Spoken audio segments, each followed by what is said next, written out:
What steps should someone take to start developing delayed gratification when they constantly give in to instant gratification?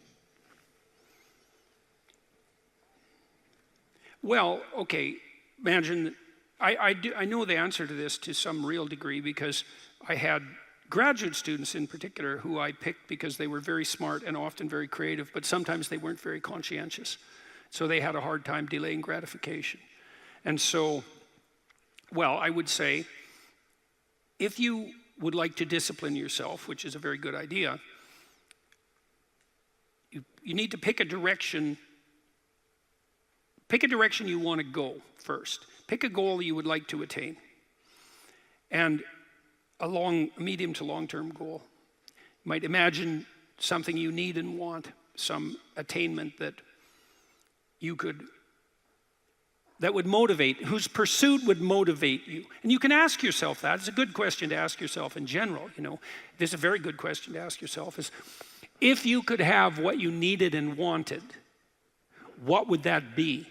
And that's a meditative question. You don't want to force an answer out of yourself. You want to ask yourself that like you would ask someone else. If I could have what I wanted, what would that look like? And you can ask yourself that in a more differentiated way. If I could have the relationship that I needed and wanted, if I could have the friendships, if I could have the job or career, if I could have the educational pathway, if I could adopt civic responsibility in an optimized manner, if I could engage in some creative enterprise,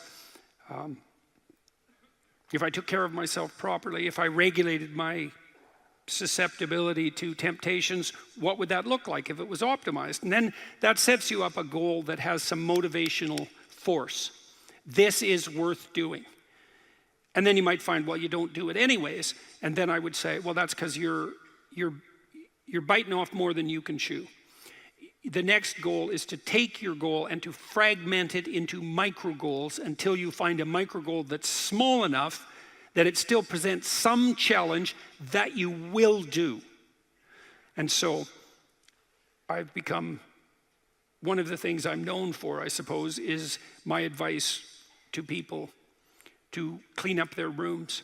And the people who think I'm their enemy laugh about that rule because of its simplicity, let's say. But the only reason they think it's simple is because they've never tried it. It's actually extremely difficult. And it was very frequently the case that, well, it's very difficult to put your room, your office, your bedroom in order. I mean, you think about your bedroom, hypothetically, let's say you're married, you share that room with someone else. Is your bedroom in order? Really? And I don't just mean, is it neat? Maybe it's too neat. Maybe it's too orderly. Maybe it's too sterile. Maybe it's too bare. Maybe that characterizes your whole bloody relationship.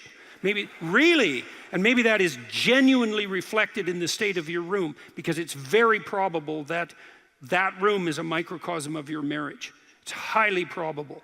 And so what that would mean is to organize that room would require the organization of your marital life, not least because if you want to put that room in order, you're going to have to negotiate with your wife about how that's going to be done. And while you're making that negotiation, even in relationship to the micro details, you're going to encounter almost everything that's wrong with your relationship. And so, you might ask yourself when you walk into your bedroom, I hate this bedroom. It's like, you should really think that through. And then you need to think through what you would need to do so that you love that room, or even more complexly, so that you both loved it. Because that's a tough thing to attain, boy. Because you're going to have differences in taste, you're going to have differences in orderliness. There's all sorts of things that you're going to have to negotiate in order to make that room you both inhabit jointly desirable. Anyways, you set yourself a goal, ask yourself what goal you want to set, and then break the goal down into steps that are small enough so that even someone as pathetic as you could manage them. And that requires a tremendous humility. I know it was frequently the case, for example, with my clients, that I would do an analysis of their situation in life, and let's say, just for the sake of argument, that someone was 30, living at home, in the bedroom they grew up in high school, in a complete bloody state of disorder, both moral and practical. And one of the relatively simple steps that we might agree upon with regards to moving forward is the person might think, well, I'm 30, I'm really immature, I haven't taken any responsibility for my life, my mother still makes my bed and cleans up after me. It's like, well, why don't you just start with that? Because you're not going to just fix your life. Why don't you just try to clean up your room like you're a mature 14-year-old instead of a dreadfully dismal 30-year-old. And so, first of all, it's really hard for someone, even if they're desperate, to admit that that's necessary, right? Because it's so bloody humiliating. Really, I'm so damn useless that my basic goal is going to be to clean up my bedroom. It's like, well, looks like it. And actually, it's worse than that, because then you ask the person, you negotiate with the person, they say, well, I'll try to clean up my room. Then they come back the next week and they say, I had one client, this was so funny, he's going to vacuum his rug. That was his goal for the week. He just had a child out of wedlock, and he was afraid that he was going to be a very bad father, which was a very realistic fear. And so he wanted to put himself together, and so that's why he came to see me. And he lived in this squalor, and one thing we decided to do was that he could vacuum the rug, which he hadn't done for like 12 years because his mother would do it. And so it was so funny, it's so unbelievably comical. He went and got the vacuum, a stand-up vacuum, an upright vacuum, and he brought it into his room, but he didn't bring it all the way in. He put it in the doorway, leaning like this across the doorway. And then instead of vacuuming his room, he stepped over that bloody vacuum cleaner for a whole week and then came and told me that he couldn't do it. It's not surprising to me at all, because you think, well, that's such a trivial thing. It's like, if it was such a trivial thing, he'd have a clean room. It's not trivial at all. That chaos in his immediate environment was deeply emblematic of the chaos of his life. They were the same thing. And so for him to even begin the process of bringing order to chaos, which is a divine process, by the way, and the highest moral requirement, he had to be willing to face the catastrophe, the chaotic catastrophe of his life. And he hadn't done that for like 30 years. Why was he going to start that week? Just because he said he was going to? It's like, good luck. So what you do as a therapist in that situation is you just make the task smaller until you find a task so small, but still moving forward, that the person will do. So I might have said, I don't remember the particulars of the situation, I might have said, well, do you think you can get that vacuum cleaner, do you think you could move it out of the doorway into your room? That's all you have to do this week. Do you think you can do that? And I'd say that and offer that without being contemptuous. Like, you have to be very careful about such things. And I know that this is more complicated than it looks. And I also know that the first step taken towards the domination of chaos and its transformation into order is a cardinal and difficult step. And so you can make it small, and that's fine, it'll still work. So I might say, well, just move the vacuum cleaner inside your room. And then I would also say to someone in that situation, don't do more than that. If the agreement that you've made with me and with yourself is that that's enough, abide by the contract that you've written with yourself, and allow yourself to be grateful for the fact that you had the courage to take even a single step forward.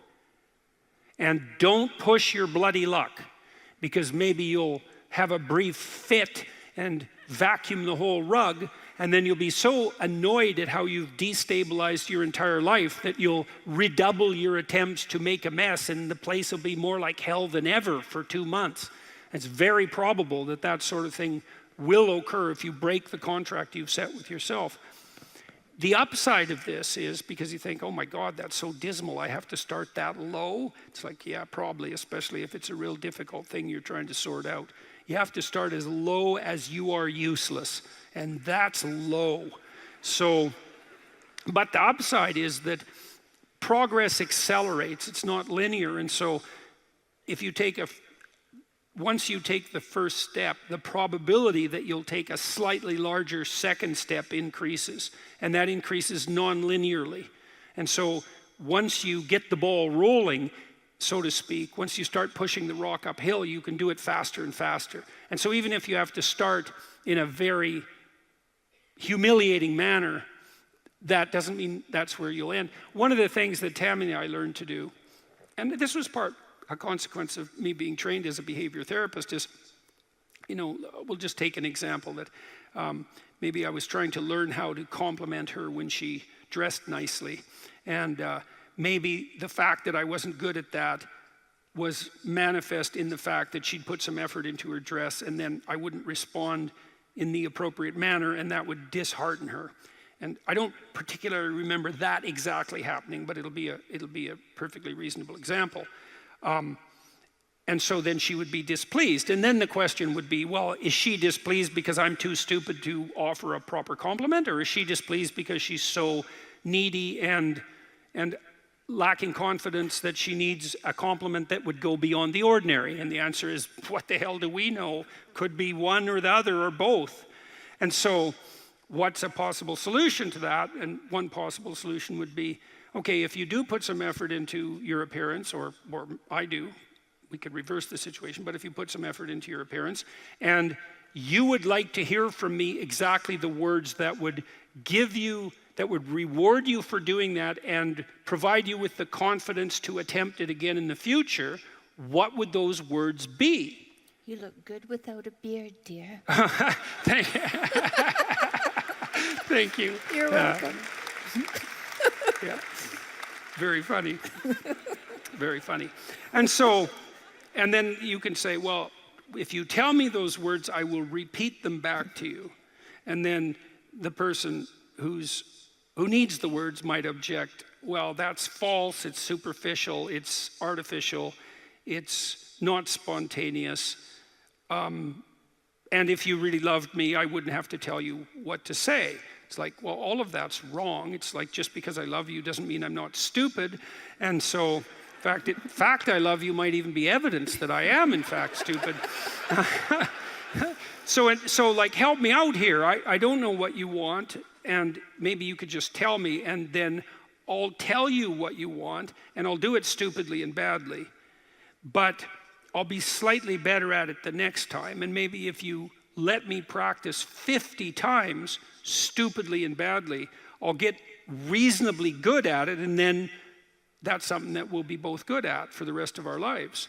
And that's something worth knowing. If you imagine you're upset with your partner because they haven't delivered something to you, whatever it is that you want, and then there's two questions that arise, right? Are you just like immature and greedy and self-centered, or are they useless and incapable of delivering? And neither of you know, and you have to sort that out.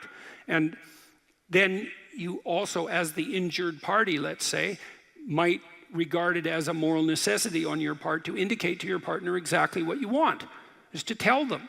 Like, it looks to me like if you did this or said this, then that would satisfy me. And then you might say, well, is that reasonable? Do you feel that it would be reasonable for you to offer that? Would you be willing to offer that? Am I pushing you too far? Those are all things that have to be sorted out. And then you can practice that, and you can practice that with the resolution of every dispute that emerges. If you're willing to take to yourself the responsibility of communicating to your partner your conditions for satisfaction. It means you have to admit them to yourself too, which is also very difficult. And then you can help your partner take stupid incremental steps forward, in the direction that you'd like to see expand, and then you can get better at that. And that's unbelievably useful. You can get better at how you have dinner together, or breakfast or lunch. Those things repeat every day, so they're very important. You can get better at how you greet each other when you come home. You can get better at the routine that you fall into, let's say, when you go to bed at night or when you wake up in the morning. All these things that repeat, because that's your life, the things that repeat.